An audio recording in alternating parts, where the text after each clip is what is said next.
I'm Miriam Joy and welcome to my studio. Today we're going to be doing the Snowflake vase or candle holder, and this is a really simple project and I think it looks so elegant. We're only going to be using a vase that you find from the dollar store and a strip, just a little piece of great looking ribbon to accent your design, and that's real important. That's what really makes the piece, is what you use to accent it with. We're going to be using our alcohol inks today, and alcohol inks are so versatile, and I'm always telling you they're so wonderful you can't mess them up. So we're going to show you a little bit of that today, and think about other things besides just gourds that you can use the alcohol ink on. The first thing I'm going to do is I'm going to clean my vase, and this is rubbing alcohol that I'm using, and we're just going to go lightly over the vase and just clean anything that may be on there so we can get a nice coat of our alcohol inks when we start. And these are just cotton rounds that I'm using. I always put my dyes on with makeup cotton rounds, and that's what we're going to start to dye with. And I'm going to be using the blue Adirondack, and this doesn't have a color on it, but it's from the Vibrant pack, the Vibrant color pack, and it's the blue in there. And we do carry the alcohol inks from Ranger. You can also find them sometimes at the craft store in the stamp booking section, and they are Adirondack is the name on them. Another good source to buy them from is a Blue Whale Art, which is a gourd material supplier, as well as Giraffe Laugh. Bob and Sherry carry a bunch of different alcohol inks. So the first thing we're going to do is shake it real well, because it always settles in the bottom. We're going to open it up, and I'm going to put it onto my cotton round. What we're going to be doing, and I'm always working on a tray when I'm working with dyes, even things like this, but what we're going to do is kind of basically base coating this. So if you have a spot that doesn't get any color on it, it won't be white. So we're kind of staining it so that we have a nice even coat under our design that we're going to be working on. And you can see how neat that already is. And you can buy the little candle holders that are just crystal that you can put your candles onto. You can even do this on them and then stand that on top of that to give it some height to make it that much more fun.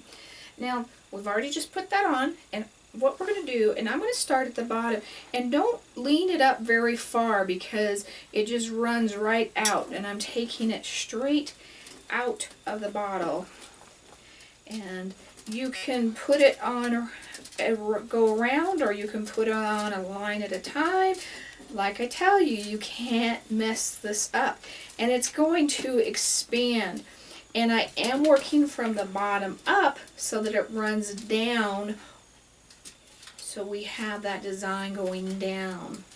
So the top will be the last part that we'll do. You can see this cool effect that we're already starting to get. So just play with alcohol inks and figure out how you like to put them on. There is no right or wrong way.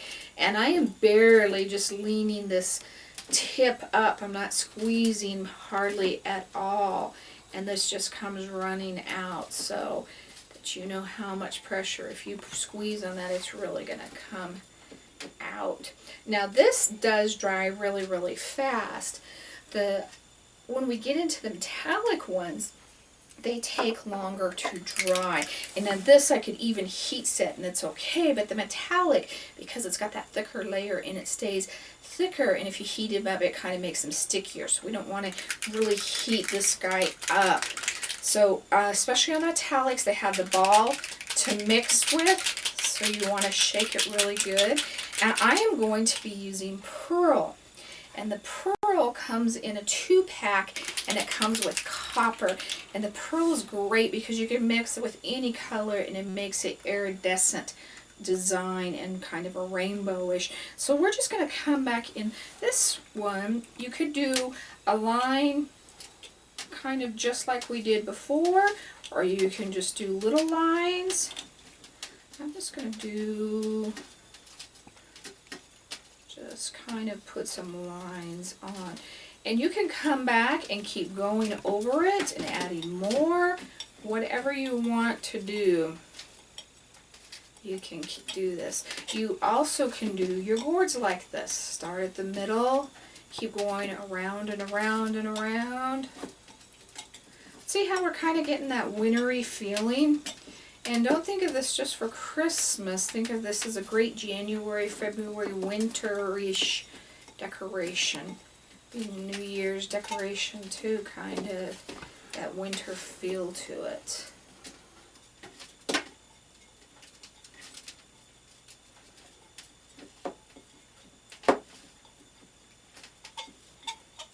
But see how quick this project is?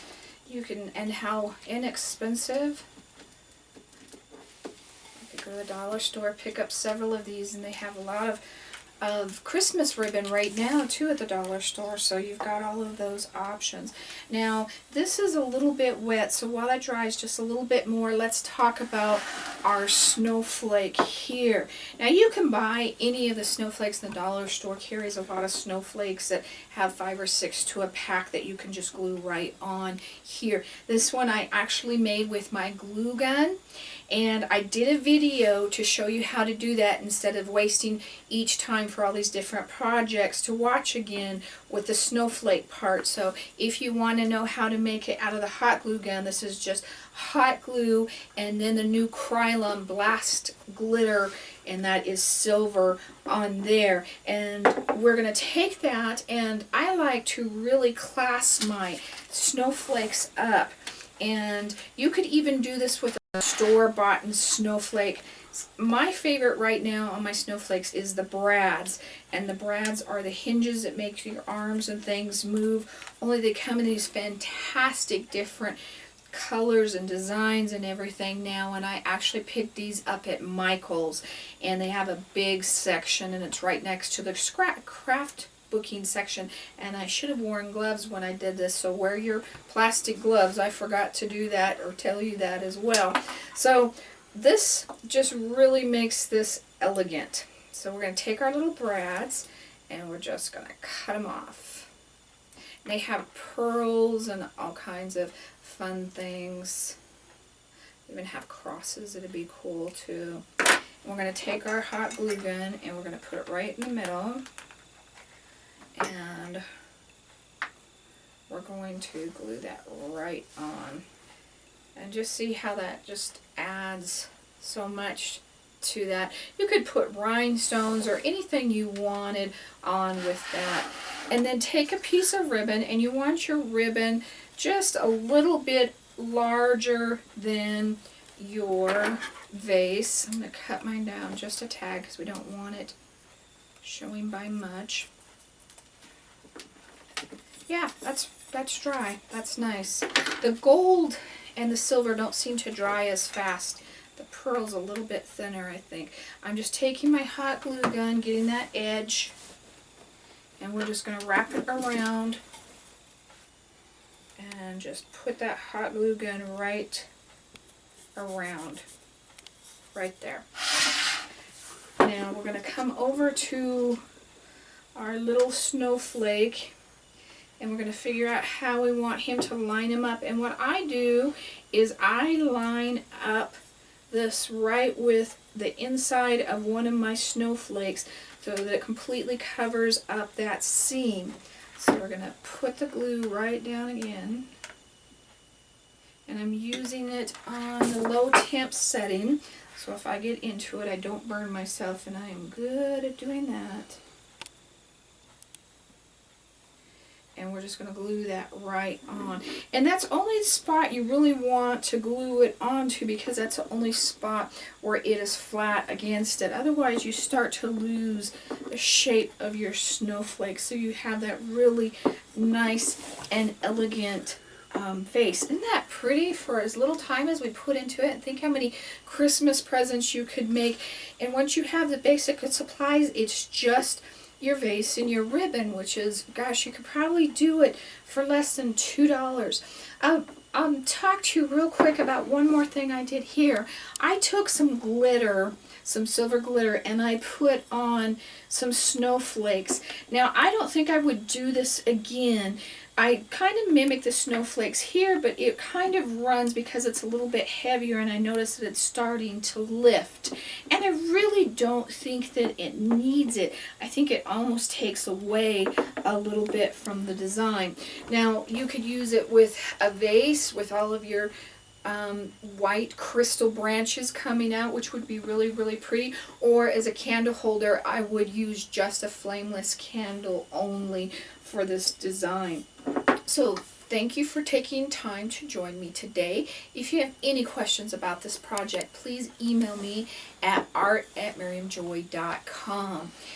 If you need any of the product, including the alcohol ink, please visit my website at miriamjoy.com, where you'll find the YouTube link for more fun Christmas YouTubes as well as lots others.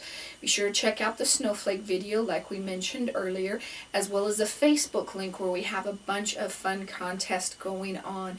Right now, December 2012, we're doing the 25 Days of Christmas, where we have a winner every day in December. So thank you for taking time to join me today. Have a Merry Christmas.